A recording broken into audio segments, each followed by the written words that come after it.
The noise of an English Bulldog barking all the time can be really frustrating. So let's see if we can sort that out in today's video.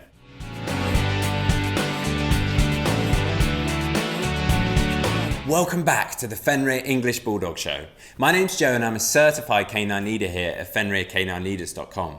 We are dedicated to helping you learn everything you could possibly want to know about the English Bulldog and then how to become a high-level canine leader so you can raise your very own beautiful English Bulldog. If you're new here, don't forget to subscribe and turn on that notification bell so you never miss a future upload right here, as we have 2 dedicated videos coming here every single week, so I really don't want you to miss out on them. Whether it's barking at the door or a noise they heard outside or even you just coming in from work, it can be incredibly frustrating if your English Bulldog will not stop barking. So today we're going to be joining in a webinar that Will, the CEO and founder of FenrirCanineLeaders.com, recorded all about your dog not stopping barking and how to deal with that situation. So welcome back to another quick breakdown webinar of one of the most, possibly the most common behaviour problem that owners will face with their dogs. And as a canine behaviourist, this is something that I get requests for help with every single day, and that is around excessive barking. So in this webinar, we're going to quickly break down the most common strategies that I utilise to extremely high levels of success when implementing behaviour modification programs to be able to very quickly, or at least as quickly as possible, address excessive barking and not just put a plaster on the issue, but get to the root cause and actually fix the problem. So if you're going to be working as a professional role and want to be able to help your clients with this issue, or maybe you yourself are just looking to become a high-level canine leader for your relationship with your own dog, then this is exactly what you're going to be looking for in terms of specifics for excessive barking. Now, to start off with, we have to understand that excessive barking and most common problem behaviours have a root cause. And the problem is that a lot of people will try and simply put a plaster on the behaviour. It's like having a stone in your shoe and going to the doctor and getting them to prescribe you some morphine for the pain of a stone in the shoe. You just actually want to take the shoe off and get the stone out. And that's what we're trying to do here. We need to find out what the root cause of the problem behaviour is and then address it at the root cause. Now, when it comes to excessive barking, it tends to fall into 2 categories. And what we like about our procedure and the step-by-step process that we go through in terms of implementing an intervention or a strategy to be able to fix excessive barking is that inherently it will fix the problem regardless of where that root cause is coming from. So we're going to dive into it, and the first thing that we must address is around, are we giving our dogs enough mental and physical exercise? Now, the simple answer is often the most effective answer, but sometimes it's difficult for an owner to wrap their head around the concept that, unfortunately, you need to wake up an hour earlier and go and do some more exercise with your dog. You need to find time in the day to do some more obedience and work with your dog to be able to tire their minds, especially if they've gone out and bought a higher energy working dog that has those higher levels of drive. One of the most common causes of excessive barking is simply nothing more than a build-up of pent-up frustration in terms of lack of a productive outlet for physical energy requirements or mental stimulation requirements. That frustration builds up, they get bored, they get frustrated, and out it comes in excessive barking. Very common with working breeds in particular. So what we always start with is simply by drastically increasing the amount of exercise that they're doing with their dogs. Now again, very easy answer, but not necessarily as easy to implement, especially if you come in at this from more of a professional level of being able to have that finesse and being able to have that conversation with an owner to let them know that you simply need to put more effort in. It's nothing to do with the dog's not broken, and there's nothing that we can come in and do as an easy fix for you to fix this problem. You just need to put more effort in. So again, we need to go through that process gently, help the owner to see that for themselves and to understand it more from a why perspective, which then informs the what we need to do much more easily. So always start with simply adding in more physical, more mental stimulation, and you might have solved the problem straight away. Hey guys, very quickly, I just wanted to interrupt and let you know about our bootcamp program if you've never heard of it before. It's the program that as a canine behaviourist I use every single day with all of the clients clients and all of the bad behavior cases that I work with to high levels of success. It is focused on teaching you how to become a high-level canine leader that is able to restructure the relationship with your dog so that they see you as that leader and they know to look up to you for guidance and direction. When we achieve that, we can then finally address those bad behavior problems and get to the point of having the perfect canine companion that you've always dreamed of. So if you want more information about our bootcamp program, the link will be down in the description box below. But until then, let's get back to the video you were just watching. Now, if that doesn't solve the problem, and when it comes to excessive barking, it then will fall into one category. If we know that our dogs are getting enough mental and physical exercise every single day, and they're still displaying excessive barking tendencies, it is either a learnt behaviour, and the dog has learnt that through displaying this behaviour, it gets them the desired outcome. We have inadvertently taught them that that is what they need to do. Now, again, we're going to be able to correct that issue very easily moving forward. That's not a problem. The other one is simply we might be more of a breed-related issue, and it's something that the dog does naturally. Looking at certain shepherd breeds, for example, or guardian breeds, it's very innate for them to want to bark a lot. Now, also what we need to do, so if we need to correct obnoxious learnt behaviours, we might need to teach the dog more appropriate ways to utilize their barking, and that's what this next process does. So we've started off with exercise, and that's important no matter what. Even if the exercise isn't the fix, adding exercise will always help. Now, before we can move into what is now more of a formal behavior intervention strategy in terms of being able to address the root cause of the problem and be able to really fix the behavior, we cannot do that unless the relationship with the dog and the owner is restructured. Unless the owner, whether that's you and you're trying to become a high-level canine leader yourself, or maybe you are interested in working in this professionally and you need to be able to help the owner of the dog be able to see this, and that is that they themselves must become high-level canine leaders themselves,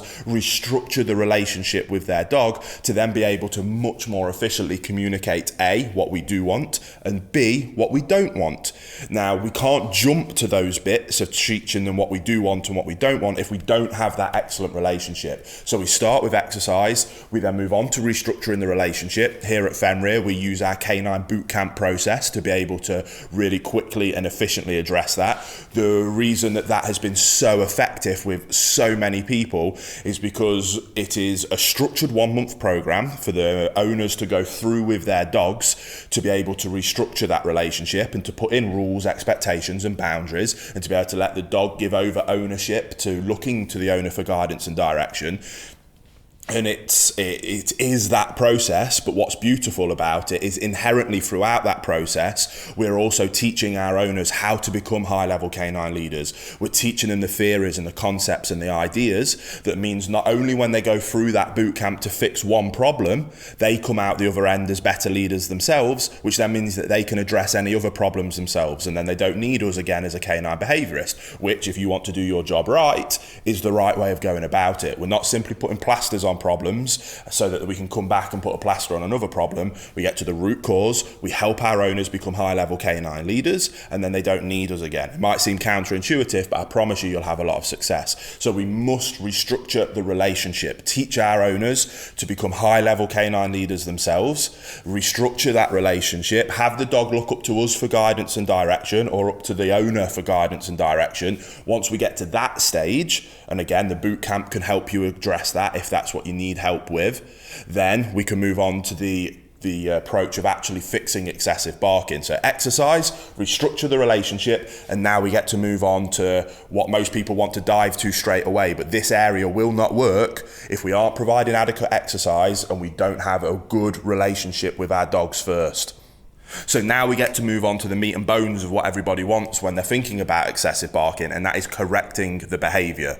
Now, so when we go through correcting the dog's behaviour in terms of excessive barking, the vast majority of the time, it will be alert behaviour. Dog has learnt, I want attention, you're busy, so bark, bark, bark, gets us to give them attention. Dog wants to then repeat it, and it becomes a self-rewarding behaviour. That's why it is a learnt behaviour. Now, a really good analogy of this is a very common problem of excessive barking around the postman. It's almost so common that it's almost like cliche now that dogs don't like postmans and the cartoons and all the things around that.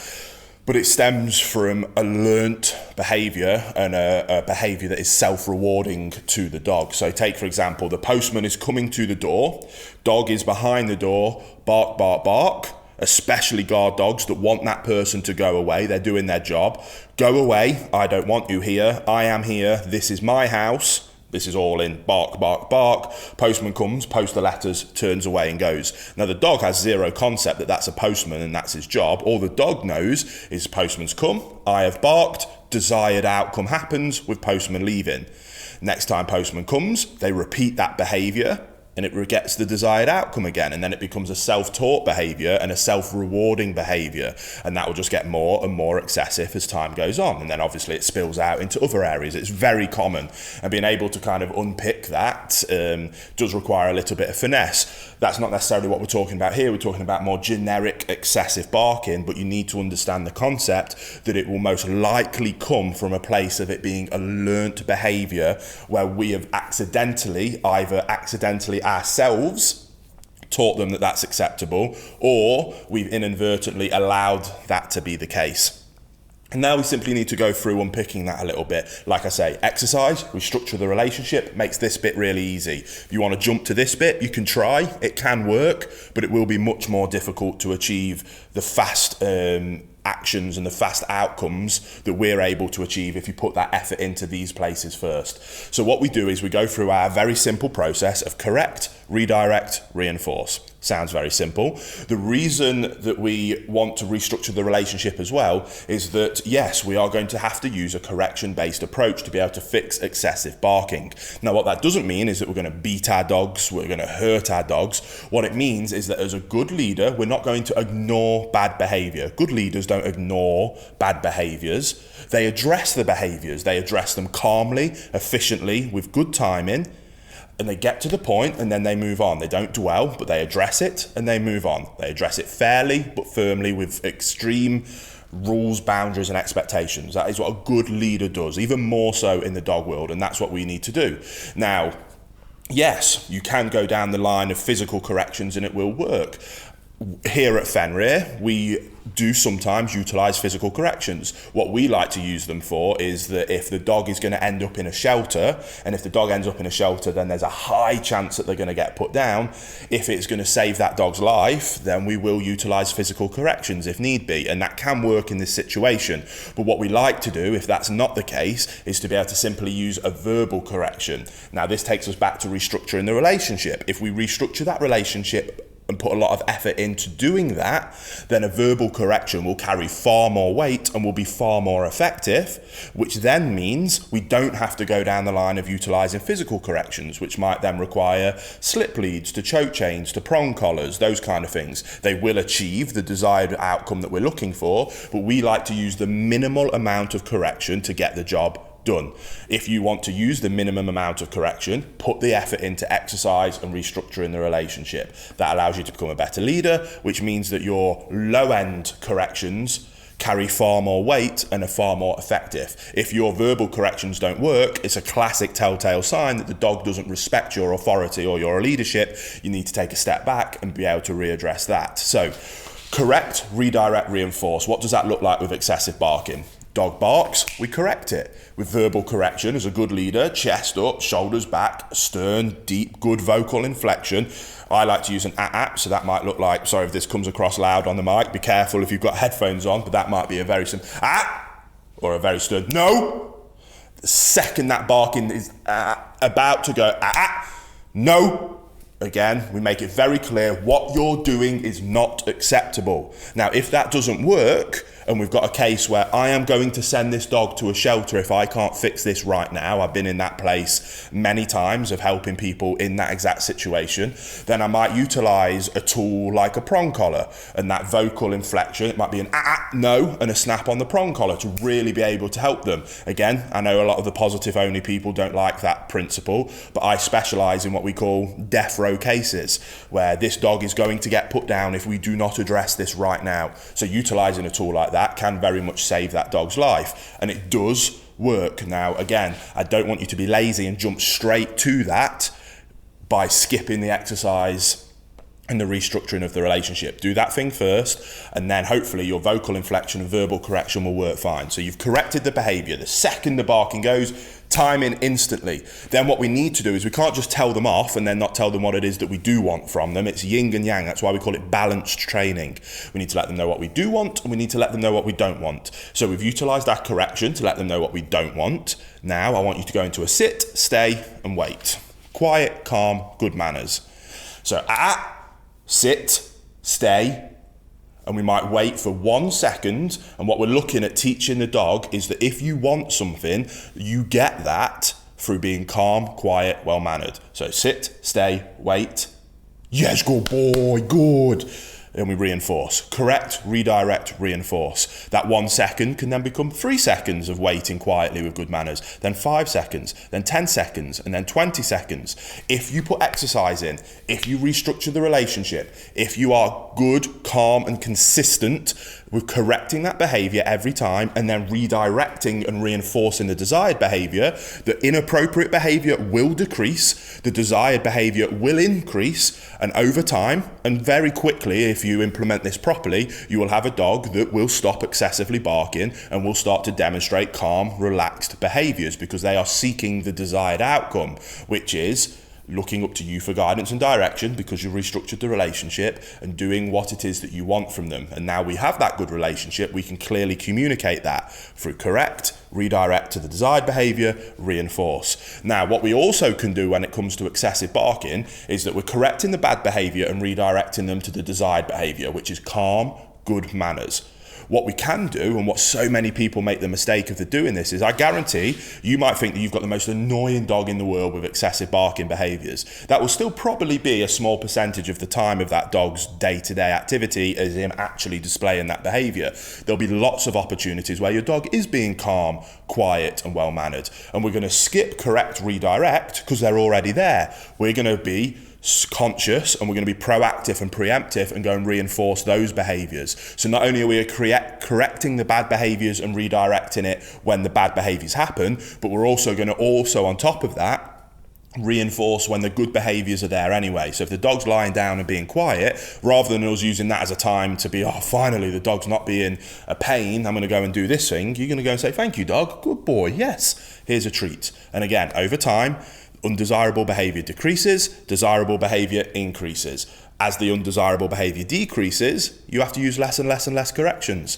And then we can get to a point where we do live positive only and reinforcement only. But you can only get there through a balanced approach of leadership and then firm rules, boundaries and expectations. So get out there, start implementing those processes, and I promise you, if you do, you will be able to address excessive barking with incredibly high levels of success. It's just the question ultimately is, are you willing to put in the work? Because nothing is easy.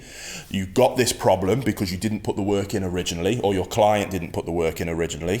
So we need to be able to get them to understand that without upsetting them. We don't have to go in and be nasty or horrible about that, but we need to make them clearly understand that and then be able to move forward to get to that point of a wonderful relationship with their dogs where they're happy, their dogs are happy, and ultimately we're keeping them out of shelters and not being put down. So go put the work in and I promise you'll have a lot of success. So there we have it, guys, some really useful tips and tricks and some skills at how to stop your English Bulldog barking. So start putting that into practice straight away and you will have success with that. I really hope you enjoyed today's video. If so, get involved in the comments down below. Let us know how you're getting on with your training with your English Bulldog pup. We would love to know. Don't forget to subscribe and turn on that notification bell so you never miss a future upload right here. And I can't wait to see you in the next episode of the Fenrir English Bulldog Show.